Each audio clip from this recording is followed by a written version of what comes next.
Take me to another place where the fairy tales don't end. Magical, magical land. Magical, magical land. To another place where the fairy tales don't end. Magical, magical land. Today's guest is a great friend. He's the global expert for sustainable design in the built environment. He's architect, value creator, and principal at SERA Architects. Please welcome to the show, David Johnson. Hello, David. How are you doing? It is a bright, shiny morning in Marin, California. I wish you were here. Yeah, I would love to. It's so long time that we met in person. When was it? 2016?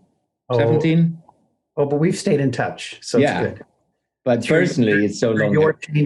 Through your changes and my changes. Yes. Yeah. World is changing. It's great to have you.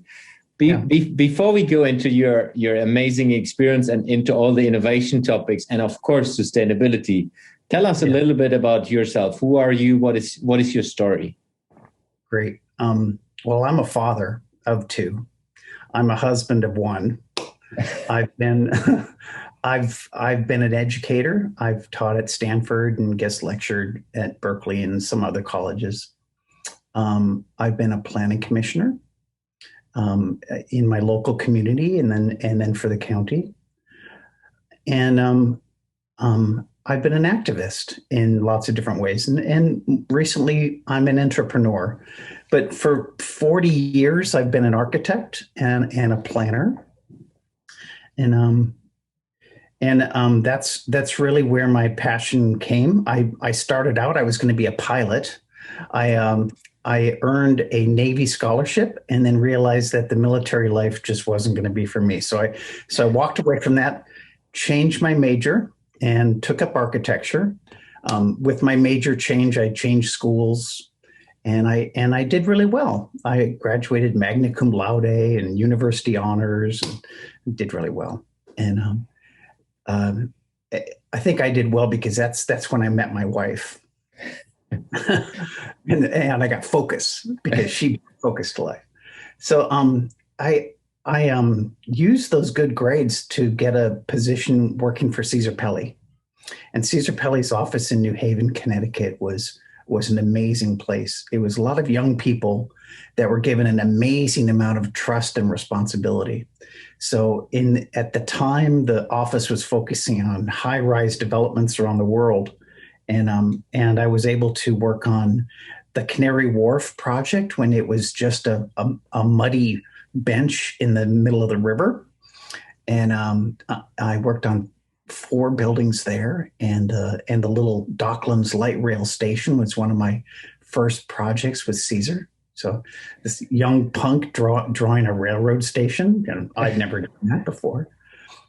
And then through the practice with Caesar, I got to work on more healthcare projects. During college, I'd internshiped and I'd worked on some healthcare projects.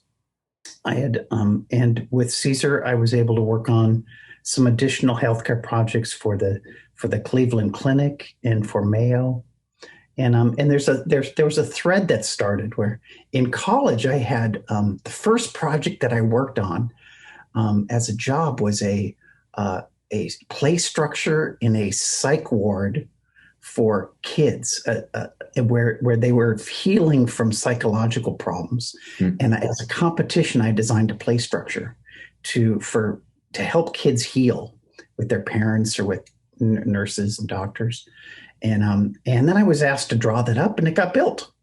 Cool. And my healthcare continued. I was a draftsperson on a labor delivery recovery postpartum suite in Marin County. And 25 years later, both of my kids were born in that hospital. So this thread of healthcare and wellness and innovation in wellness. I remember drawing a kidney. The term was kidney slammer. I think there's a better term than that, but where the patient receives a therapy that breaks up the kidney stone. And this was like 35 years ago or more. And I drew this suite that would give the patient a view of a garden, and it was that was a pretty odd thing to draw back then, because normally these would be in a very sterile thing, and here we had this view that would calm down the patient. Anyway, so I from working with Caesar, which was an amazing experience. It was kind of like grad school, working on projects around the world, a large hotel in Japan, and some fabulous architecture. It's just so much fun, world-class architecture. I returned to the Bay Area to start a family with my wife, and worked for Helmuth Abad and Castlebaum, an architecture firm that was really focusing on Silicon Valley offices, and they were like the go-to firm for Silicon Valley space. They did the first Apple headquarters before, after the garage, early Apple. And when I was there, I was able to work out of the Hong Kong office of HOK for a couple of times, which extended my kind of international experience. And I got buildings built in Singapore and India and China. And I also a project in Seoul, Korea. And I also worked on some great stuff in the Bay Area. But I followed that with another firm, Studios Architecture, where I worked on this amazing football stadium at Berkeley that was built on top of a fault line. It's just one of those technical projects that really got me going. And I did this 4-building commercial complex in San Francisco that introduced state-of-the-art technologies into the workplace. We introduced underfloor air delivery to the spec office market in San Francisco, and the 4 buildings constantly are valued at the top of the market each time they change hands. They're one of the most valuable assets in San Francisco. It's called Foundry Square. It's a lot of fun, and we never looked at the LEED checklist, US GBC LEED. We never looked at it. But later on, they hired an engineering company to do the existing building program with LEED. And the building that they did earned the most points of any LEED certification ever.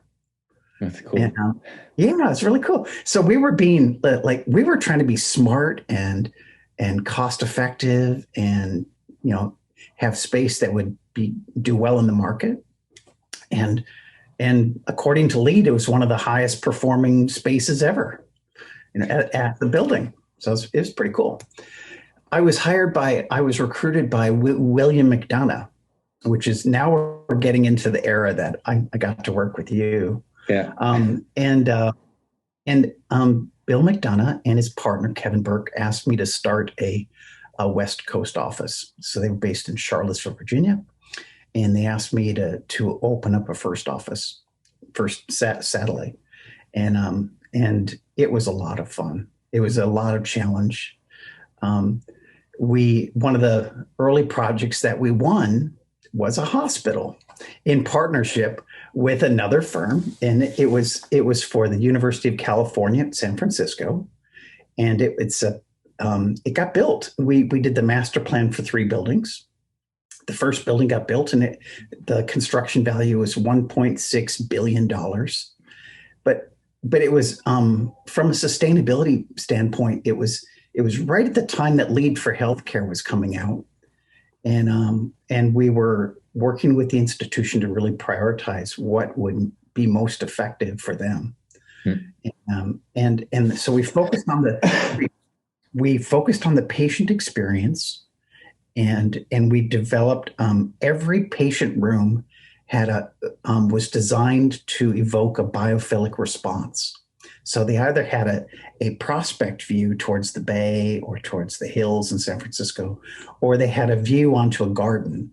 And we had 7 gardens. Each garden was tuned for the particular patient, so that the cancer pediatric ward had a garden for children, and the adult ward for women in labor would have a different type of a garden, but they all had garden spaces.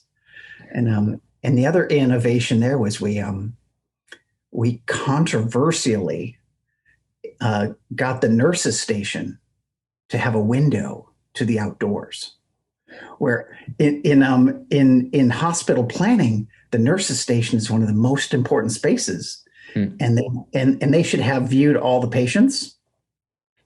And we said, well, if you take care of your nurse, they'll take better care of your patients. Let them see what's going on outside, so they know, are their children dressed right? Is it going to be wet when I'm driving home? And they can be inspired by what's going on outside. And a couple years later, my daughter had a condition, and she had to. And the doctor said that the only place that she could really go was the Benioff Hospital, the UCSF hospital. I said, "Oh my God," because I knew how specialized they are. I also thought, "Oh my God, I get to see it in action." She's going to be in a room for a while. So she's fine. They gave her excellent health care. She recovered well. But so that's healthcare is kind of woven through. And then so my interest in health and wellness, at that hospital, we worked with our partner company, MBDC, McDonough Bromgard Design Chemistry, to evaluate all of the materials that would go into a patient room for their human and ecological health. Because we said, how about if we work really hard to take the known carcinogens and endocrine disruptors out of the patient environment? Why are we putting things that cause cancer, PVC, into a children's ward? Why don't we take those out? And the doctors thought that was a pretty good idea. So we tried hard, and I have to admit, we didn't get there. We're now I'm an advisor to the Healthy Building Network internationally, and their program called Home Free. And Healthy Building Network is one of the leading institutions on promoting better, safer materials and knowledge about the materials. I recently advised a paper on PFAS called the Forever Chemicals, Teflon, Gore-Tex coating, the chemicals that are highly toxic to you and me and the environment, but are endemic in all the products that we use. They're really in the building industry. They're used in lots of things. They're put as coatings on glass, knowing that they're just going to slough off and go into the waterway and be toxic for fish. They're on paint coatings, and they're on roofing shingles, and we need to get them out. So I'm active on that. But with McDonough, I was able to work with challenging clients around the world that had high ambitions, who were seeking to innovate and create new models and evoke change. And I got to work for a company called IKEA along the way, who were trying to do a future store concept. That was an amazing event that I got to participate in, with leadership from IKEA and incredible people from all over the world. And that was an example of the experiences that I had with Bill McDonough. I'm working in China and South America, and with leadership levels at the state of California. People that were seeing that this sustainability, the environment, climate were really important, and they needed to change. And I was really proud of the change that IKEA put into place. and some other initiatives that we did in the state of California and China. And, we had a bit part in Bill's platform and his network and his legacy. To be a part of that was fabulous. So many great experiences, and growing the firm, growing the practice. But change happens. And about 4 years ago, I joined SERA Architects. I'm kind of going on, but this is a roll, so I'm going to keep going. It's good. Okay, good. So SERA Architects is really known for their commitment to sustainability. It's an ESOP, which so I moved from being a partner in a partnership and being concerned about my checkbook and the company's checkbook to being an ESOP where everybody participates in the success of the company and the longevity of the company, and the risk and the reward is dispersed in a completely different way. So the conversations change. So the culture is different. At SERA, I was asked to grow our practice in California, hire fabulous people, and get good work. And so we now have about 30 people in our Oakland office. We moved there a couple years ago with 6 people. And we're focusing on urban design scale projects, small cities and communities, doing a tremendous amount of work for Google on some of their mission critical developments that incorporate workplace and housing into entitled developments. And we're doing housing. We've got 2 amazing projects right now they're both affordable. One is a 2-tower, 13-story mass timber building. That'll be one of the tallest. Yeah, it's really cool. One of the tallest mass timber buildings to be built, and it will be the largest affordable housing project on the West Coast. So our social mission there of giving a home for everyone. And then the other project is we're pushing on modular, and so we're working with HBN, Healthy Building Network, to assess the chemistry of the materials that are used in modular construction to see if we can influence products at scale. But so that's my professional. I could go on.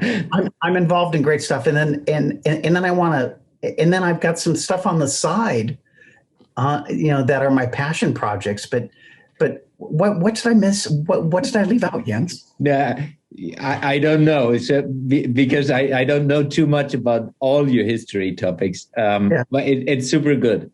And I think there are a lot of things already with topics you mentioned, which are awesome for digging more into. So I would like to start going a little bit more into your role as a principal in SERA. How do you see innovation, and what do you do with innovation in that company? Great question. So there's a culture of sustainability. The firm has won numerous awards. We're recognized as leaders in sustainability in a different way than McDonough, for sure, but in practice and in deep commitment and in practice. So there was an interest in the firm in working with a particular client on biophilic design. And we started to understand the benefit of including biophilic design into our projects for this particular client, large corporate client based in Silicon Valley. And so what we did is we decided to make that topic our own. So starting over, we started with what is biophilic design to us? And we took people from each one of the groups that had an interest, brought them together, and they defined what biophilic design is in our practice and how it can be incorporated. What would the benefits be to our clients, to the stakeholders, to the people that are going to live there? Yeah. For those who don't know biophilic design, can you give a short description of what it is? Sure. Very simply, your health, your personal health and wellness, your mental state of being, your ability to focus and perform is influenced by centuries old neural connections of the way you process nature. Are you afraid of something? Is there mystery? Are you stimulated in some way? Do you feel safe and secure? Do you feel calm? And so through design, we can evoke all of those emotions. And sometimes it's important to evoke all of those emotions, feelings. And these are things that are patterned into our existence. So all we do is we recognize the science behind it and then design it so that we can create spaces that are more effective for people. It's really important in healthcare.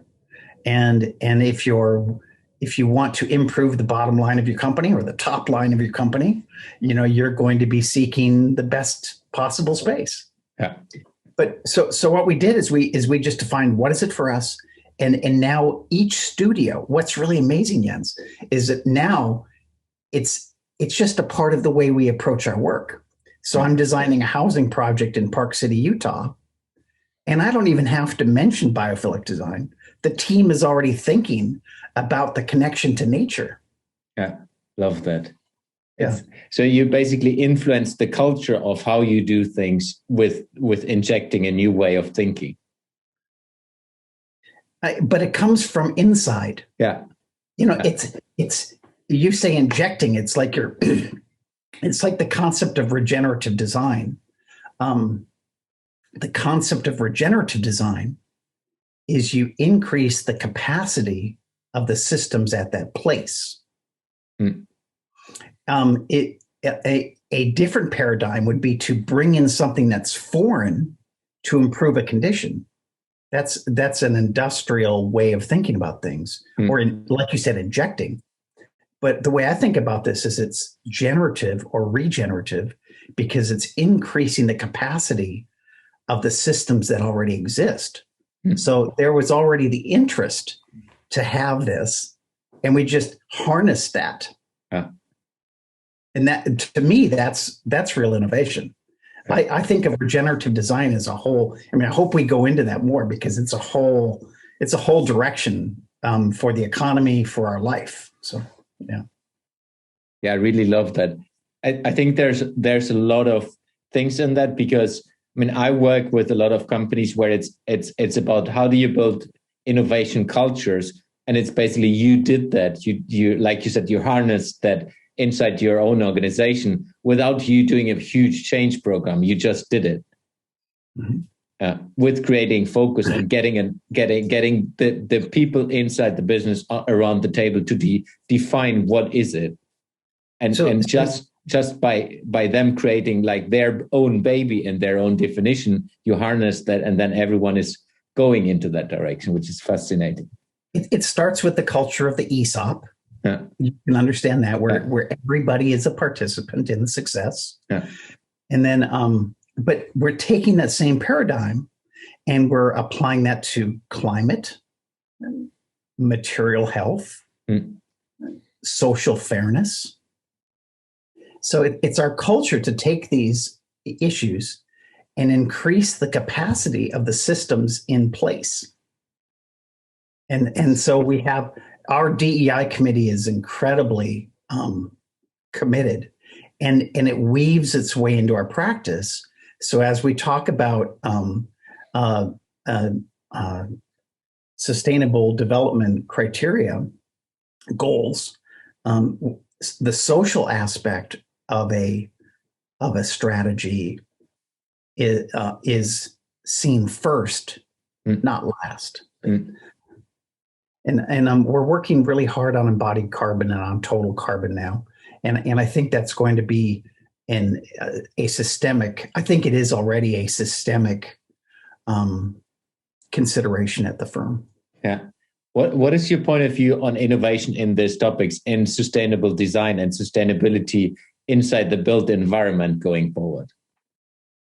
I think there's some. Well, wow, that's a big one. Go ahead, give me a big one. We're in the middle of a transition, Jens. I think that in our lifetimes we've seen grassroots movements and we've seen pressure from below, and we're in the middle of an economic transformation. from an extractive economy, from a parasitic economy, Mm. an unhealthy, unsustainable economy, to a regenerative economy. And so the importance of ESG and impact investing based on sustainable development goals as defined by the UN is driving the economic engine to demand higher performance from the projects in the built environment. So before it used to come from below, we push, and try to get things and sneak them in and, make it better, or, go from lead silver to lead gold and, just get a little bit better. Now with BlackRock, KeyBank, very large institutions, GSA and the Government Services Administration, the largest landlord in the US, they're demanding performance based on their funding, because the banks are not, the banks will incentivize now higher performing projects, and we're evolving to a position where the banks won't invest in projects that don't support their ESG position. They can't, they won't. So sustainability is transforming to one that's going to be driven by the market. Yeah. You aren't going to be able to get funding for an affordable housing project that uses toxic materials or that doesn't have a social fairness approach. Yeah. The funding isn't going to be there. And that, so I recognize that as a key change in the way we think about sustainability.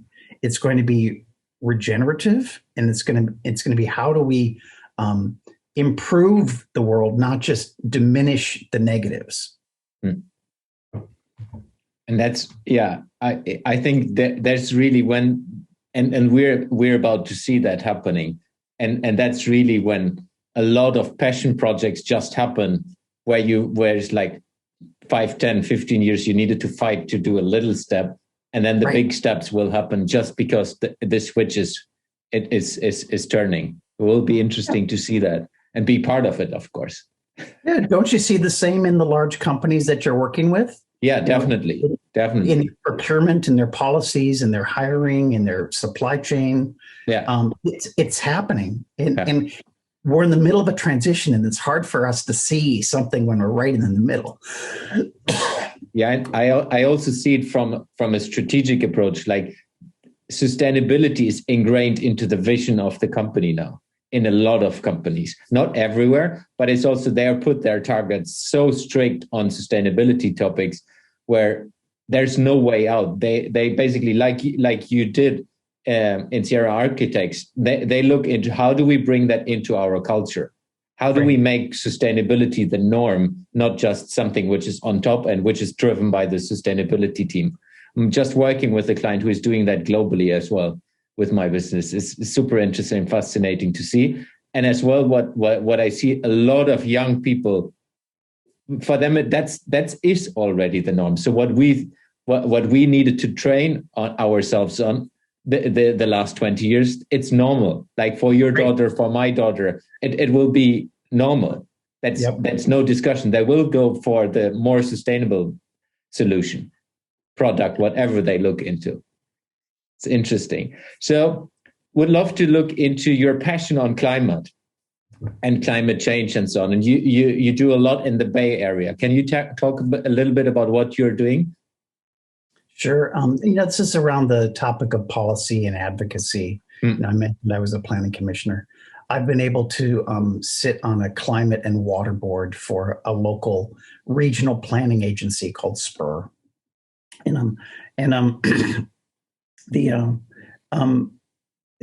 They're one of the leading voices on influencing regional policy and regional approach.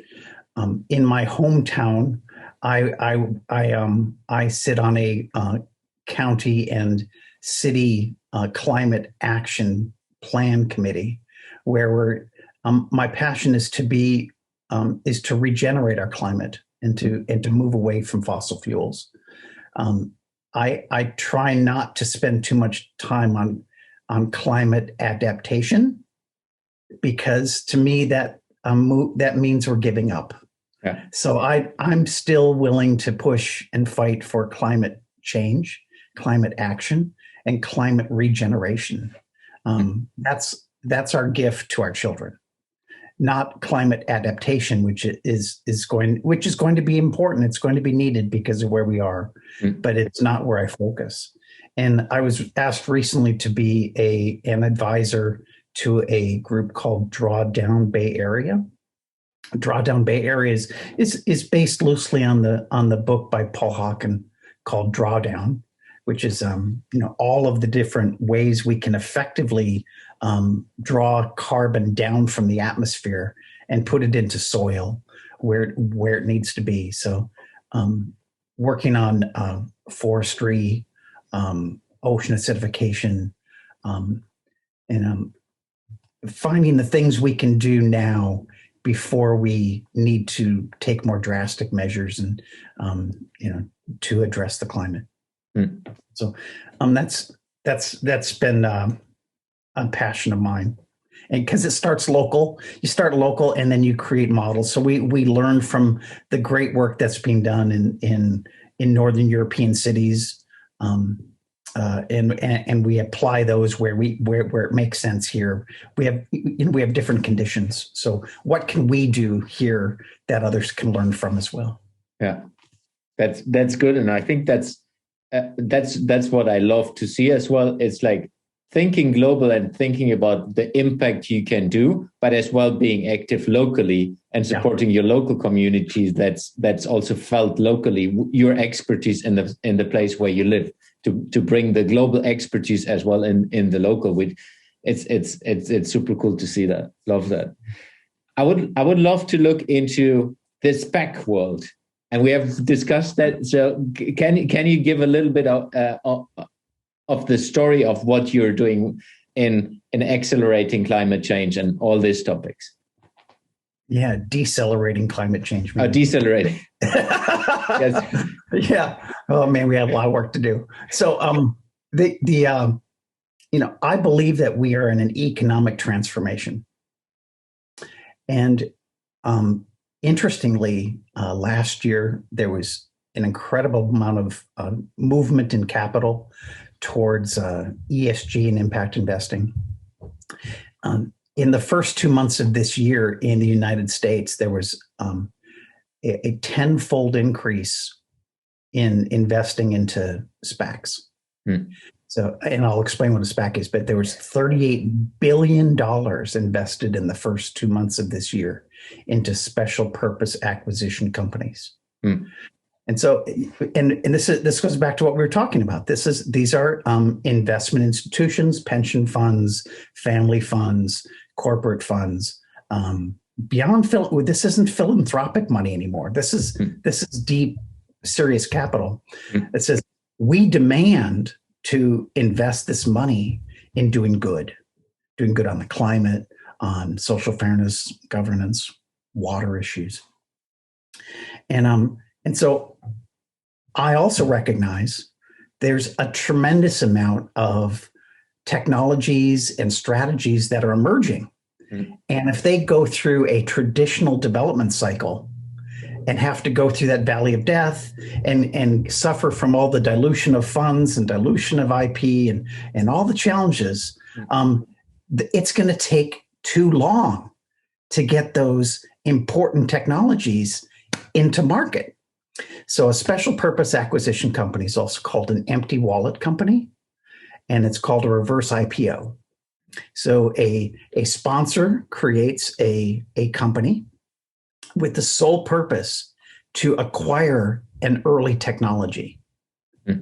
And so I was asked by a couple of folks to found a regenerative SPAC. And so we are focusing on aligning ESG and impact capital with regenerative technologies and getting those technologies into market as quickly as possible.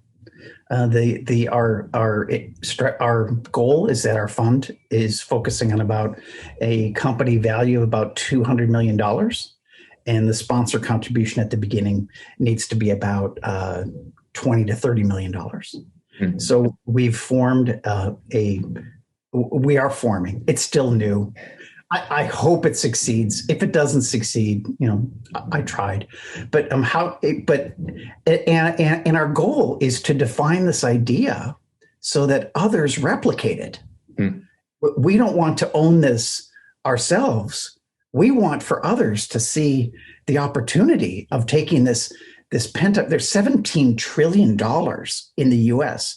of ESG, and these are young professionals that are electing to invest in green bonds, green funds, committed investment strategies.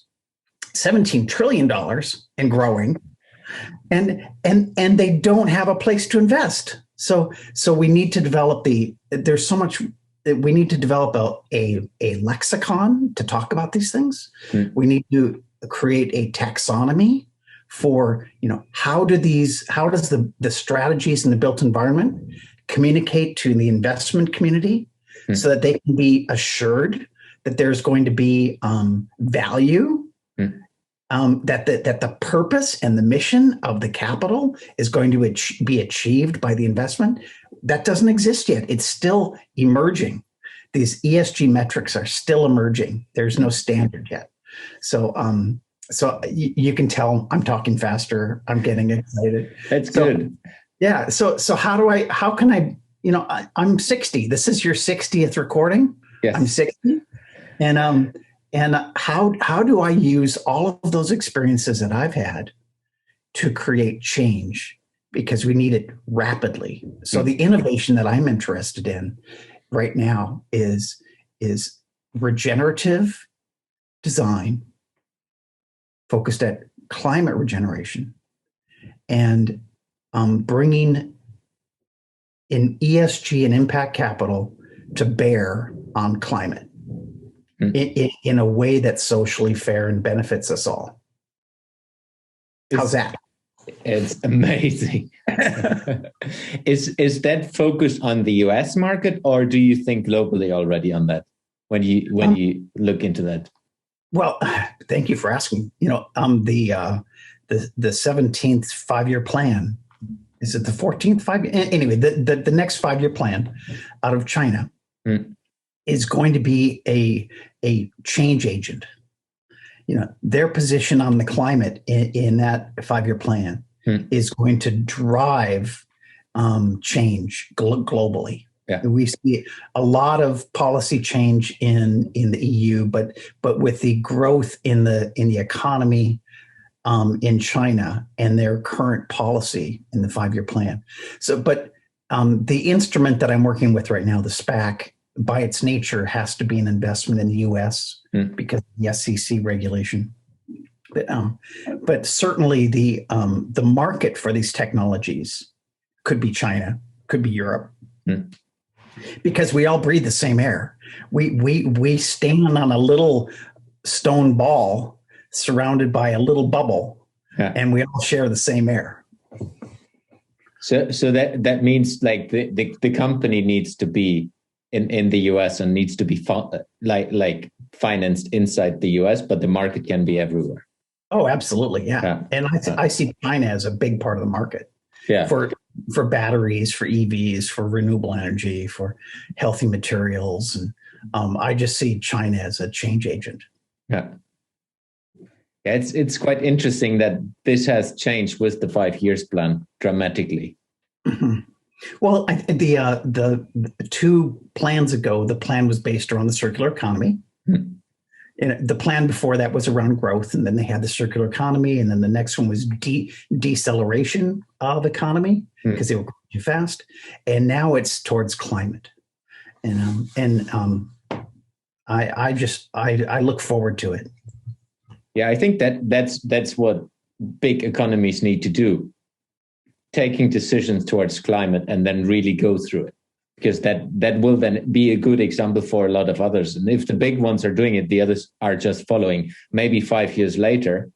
But there's a direction which I think a lot of countries and will follow.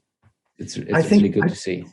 I think the U.S. suffered from 4 years of lack of direction and lack of policy on this. I think the Biden infrastructure plan is going to make space for the design of climate positive communities.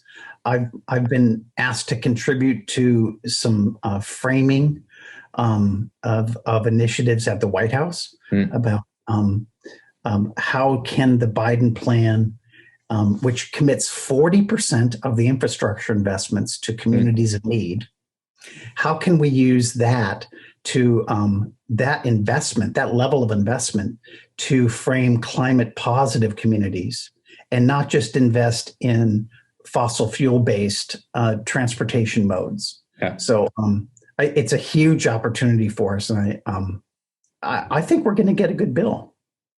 Yeah, no, I think so too. Yeah. Being conscious of your time, and I know your day is still starting.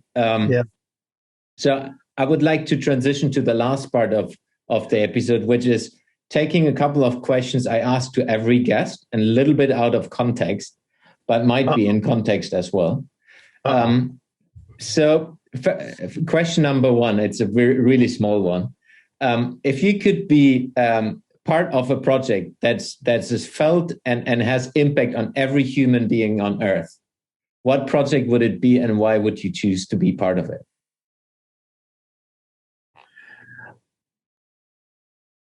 I'm part of it now.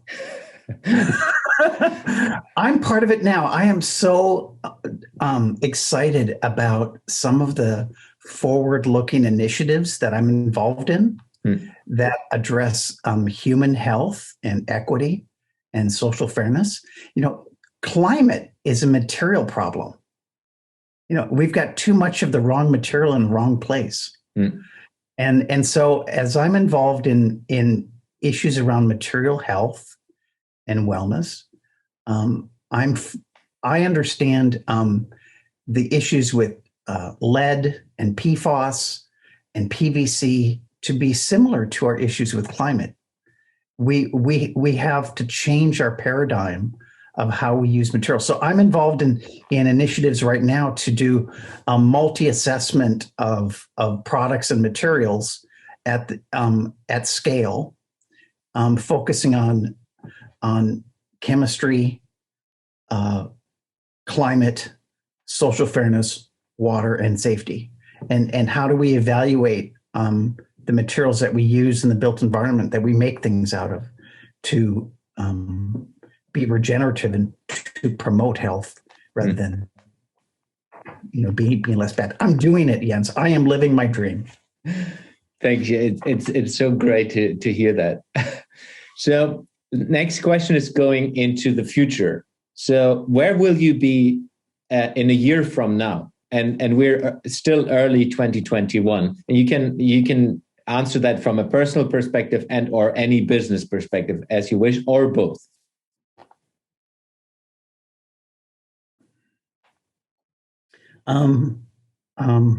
I'll still be working really hard, Jens.